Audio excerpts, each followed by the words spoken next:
viewers, now we're turning over to the Secretary of Health, Dr. Faith B. Israel. As I mentioned in the news earlier, we have more services being offered at the Roxborough Hospital. And I know Dr. Faith B. Israel is smiling about that this morning. So a special good morning and welcome to you. How are you doing? Good morning. I am great this morning. So again, one slight correction. What we had over the last couple of days was an official handover of key areas, physical spaces within the hospital, and that would allow us to expand the services that we offer. So those key areas, physical spaces, include the pharmacy. So it's the inpatient pharmacy and the storage. So where we store the excess stuff. The alcohol bond, which you rightly indicated is a space where we place all of the flammable liquids and so forth.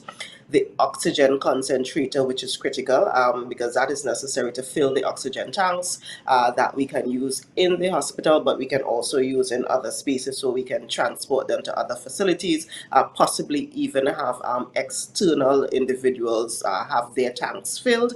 And we also have the mortuary, which is the fourth space that was officially handed over. And these areas were late in handing over because they required what we call variation. Now, I'm learning in the Tobago House of Assembly space within contracts and so forth that variations mean we've spent additional money because they were either not a part of the original plan or had to be changed because for whatever reason. So these are four areas that had to be modified, had to be changed, had to be updated. The pharmacy area, for example, we had to change that so that we can actually get the licensing to allow us to open the pharmacy and so forth. So those are the four areas that are now available, and because those areas are now available, we can expand the services that are available at Roxborough. So when can we see those services operationalized? Right. So again, it is one of those moving targets, and I have learned over the last 10 months to not necessarily give timelines because my timelines always differ from what actually happens on the ground. But let me say what has already happened. One, we know we have the outpatient clinics that are there. We now also have, and this is something that Dr. Duke announced in the footage that we sent out, we also have accident and emergency. So the actual A and E part of the facility is now open, and that is now open from 7 a.m. to 7 p.m. Mondays to Fridays. Again, let me make it clear.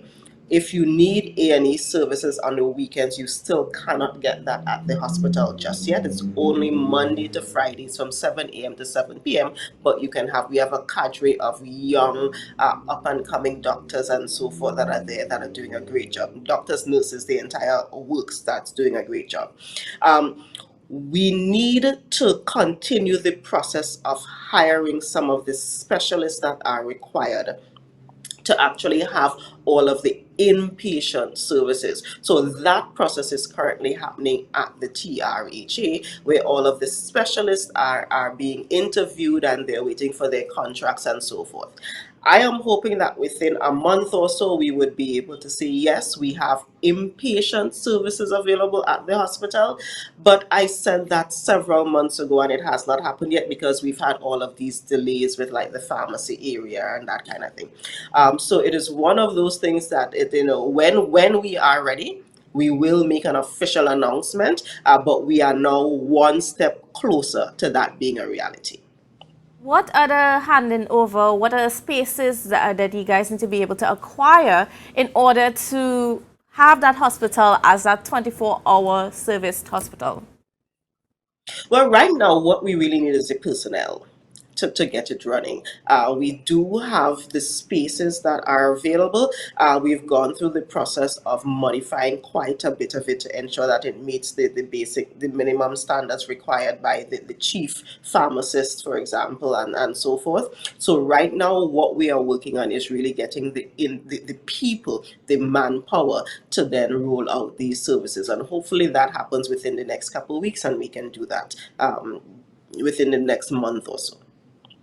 And then what does this mean also for the people up in the east? Now you have access, like well, you will have access in short order for inpatient services, for the mortuary and things like that.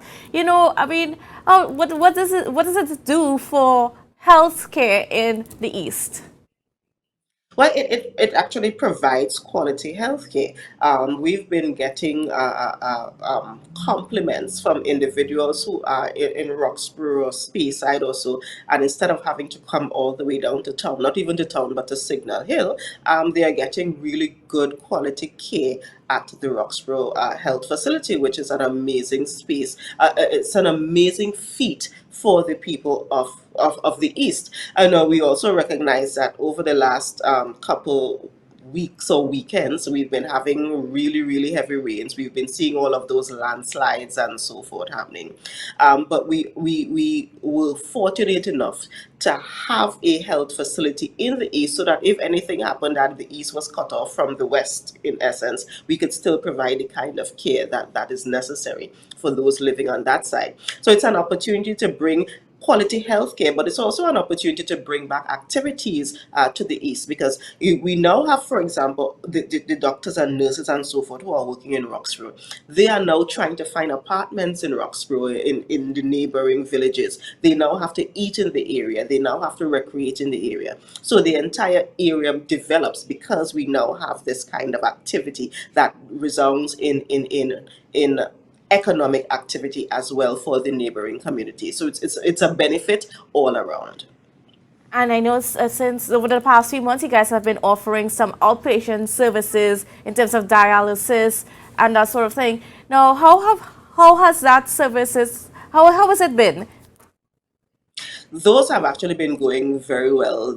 Every month we see the reports, and there are more and more and more patients asking to be transferred because they were originally in the clinics in Scarborough, and now they want to move to Roxborough, or the new patients that are coming in because they walked in and we realized they now need to be part of a clinic.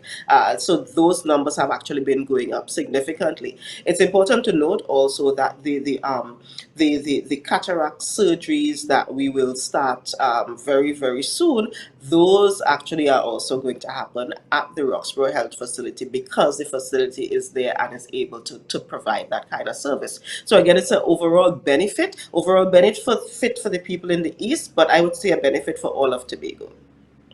Great.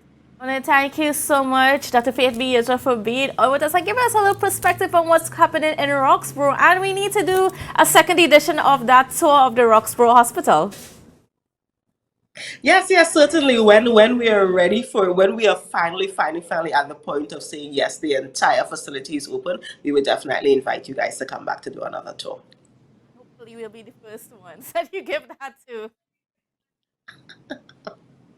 All right, well, thank Yes, you yes, so. certainly. All right, great. Well, thank you so much, Dr. Faith B. Israel, for giving us a perspective.